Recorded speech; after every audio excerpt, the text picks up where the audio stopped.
नमस्कार मित्रांनो, मी ॲडव्होकेट युवराज आनंदा शेळकेवाडी आज आपल्या व्हिडिओमध्ये घटस्फोट घ्यावायचा असेल तर मेहरबान कोर्टाकडे कोणकोणती कागदपत्रे हजर करावी लागतात या संदर्भात आपण पाहत आहोत.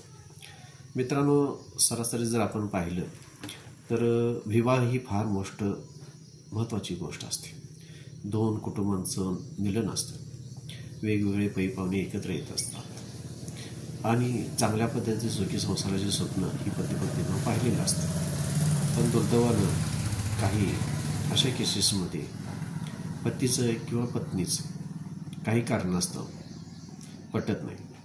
त्यामुळं दोन्ही घरच्या वयस्कर मंडळींना त्रास होत असतो आणि अशावेळी एकच पर्याय होतो की घटस्फोट घेणे.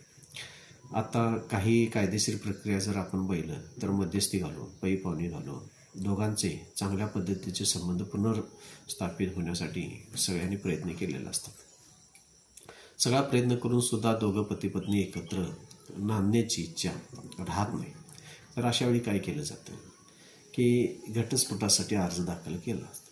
समजा दोन्ही कुटुंबाचं जर व्यवस्थित मनोमिलन होऊन जर संमतीनं दोघांनी घटस्फोट घ्यावायचा झाल्यानंतर आणि समजा दोघांचं पटलं नाही, पती पत्नीचं पटलं नाही किंवा कुटुंबाचं पटलं नाही आणि पतीला घटस्फोट द्यायचाच नाही किंवा पत्नीला घटस्फोट द्यायचाच नाही, तर अशा केसेसमध्ये काय होतं, एकतर पती कोर्टाकडे घटस्फोट मागण्यासाठी अर्ज दाखल करतो किंवा पत्नी घटस्फोटासाठी मेहरबान कोर्टाकडे एकतर्फी अर्ज दाखल करत असते. तर अशावेळी साधारण कोणती कागदपत्रं आपल्याला पाहिजेत ह्या संदर्भात आपण पाहत आहोत. आता जर बघायला गेलं तर लग्न ज्यावेळी पती पत्नीचं होत असतं त्यावेळी लग्नामध्ये सुरुवातीला लग्नाच्या याद्या केल्या जातात. साधारण ह्या आपल्याकडे भारतीय संस्कृतीनुसार लग्नाच्या याद्या ह्या साखरपुडा केला जातो त्यावेळी त्या लग्नाच्या याद्या केल्या जातात.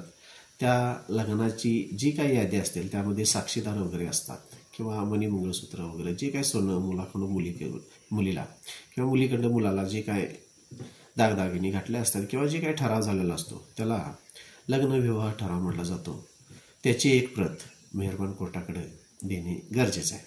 दुसरी महत्त्वाची गोष्ट, लग्न झाल्यानंतर किंवा लग्न चालू असताना लग्नामध्ये जे काही फोटो काढलेले असतात पती पत्नी संबंधित वगैरे असे जे काय लग्नात दोघांचे जरी फोटो असले तरी पती पत्नीचे चालतात किंवा ग्रुप फोटो असतात, नातेवाईक असतात, पत्नीचे किंवा पतीचे नातेवाईक असतात, असा एक 4 फोटो ही एक मेहरबान कोर्टाकडे 2 नंबरचा दस्तऐवज देणं गरजेचं आहे. 3 नंबरचा असा दस्तऐवज आपण जर बघितला तर लग्न ठरल्यानंतर लग्नपत्रिका काढली जाते, ती सुद्धा लग्नाचा प्रूफ म्हणून मेहरबान कोर्टाकडे हजर करणं गरजेचं आहे.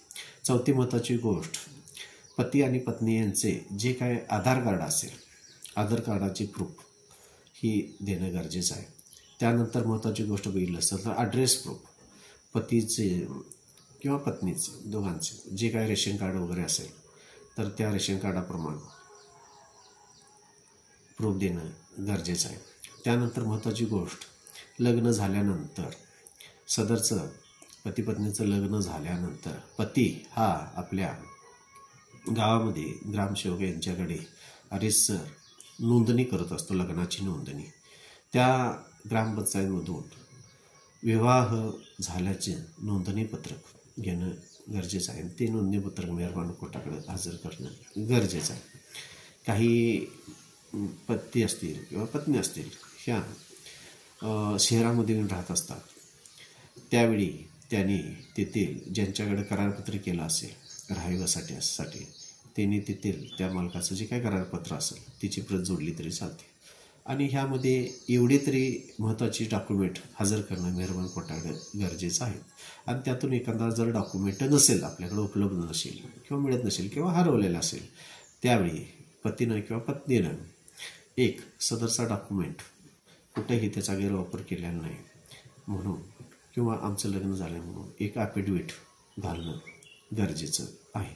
अशा पद्धतीनं एकतर्फी किंवा संमतीनं घटस्फोट घ्यायचा असेल तर ही मेहरबान कोर्टाकडे अर्ज दाखल करतेवेळी त्या अर्जासोबत हे कागदपत्र जोडणं गरजेचं आहे.